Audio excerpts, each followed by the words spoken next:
সবকিছু মানা নিলাম, কিন্তু এটা মানতে পারলাম না। আল্লামা দেলোয়ার হোসেন সাঈদী রাজাকার ছিলেন কিনা একটু শুনে যান। তার বিরুদ্ধে যখন হাসিনা 20টা মামলা করেছিল, সেই 20টা মামলা প্রধান সাক্ষী ছিল সুখরঞ্জন বালি। তাকে যখন কোর্টে নেওয়া আসা হয়েছিল সাক্ষী দেওয়ার জন্য, তাকে আর সেই কোর্টে উঠতে দেওয়া হয় নাই। তাকে কোর্টের সামনে থেকে অপহরণ করে, তাকে অপহরণ করে ইন্ডিয়া পাচার করে দেয় এবং সেই ইন্ডিয়ার কারাগারে তাকে বন্দি করে ফেলে। বিশ্বাস হয় না? রুবিন ফারহানার মুখে শুনে নেন। সুখরঞ্জন বালি, তিনি তাকে সাক্ষী করা হয় তার আল্লামা দেলোয়ার হোসেন সাঈদী সাহেবের মামলায়, এবং তিনি যখন সাক্ষ্য দিতে আসেন তিনি মনস্থির করেন যে তিনি সত্য কথা বলবেন। সামহাও এটা প্রশাসন, সরকারের কর্তা ব্যক্তিরা বুঝে যান, এজেন্সি বুঝে যায়, তাকে কোর্টের সামনে থেকে তুলে নিয়ে যাওয়া হয়, তাকে সাক্ষ্য দিতে দেওয়া হয় নাই। পরে তাকে পাওয়া যায় ভারতের কারাগারে।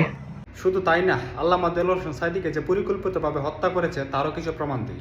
সাঈদী সাহেবের হার্ট অ্যাটাক করেছিল 2বার। এর মধ্যে প্রথমে করেছিল 2012-তে, আরেকবার 2023-এ।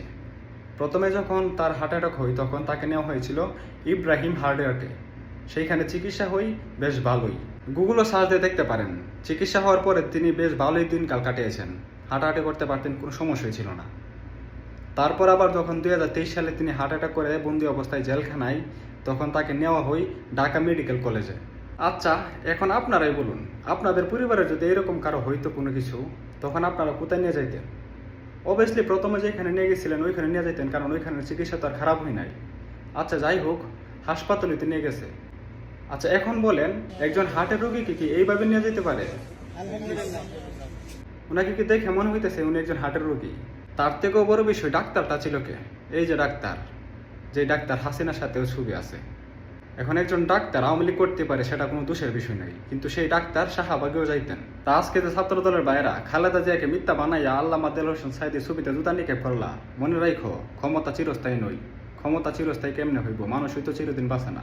রহমান নিজামী, মুজাহিদি, সাঈদী, দেলোয়ার হোসেন সাঈদী, কামরুজ্জামান, কাদের মোল্লা, এদের সবাইকে তারা মিথ্যে মামলা দিয়ে গ্রেফতার করে রেখে দিয়েছে। তারা ভেবেছে তারা স্বাধীনতা বিরোধী বলে তাদেরকে গ্রেফতার করেছে। আমি বলতে চাই, আজকে তারা যে অবস্থা করেছে, গোপন চুক্তি করে, স্বাধীনতার পরেও যে গোপন চুক্তি করেছে, স্বাধীনতা বিরোধী শক্তি হলো এই আওয়ামী লীগ, হলো স্বাধীনতা বিরোধী শক্তি, দেশের বিরোধী শক্তি হলো এই আওয়ামী লীগ।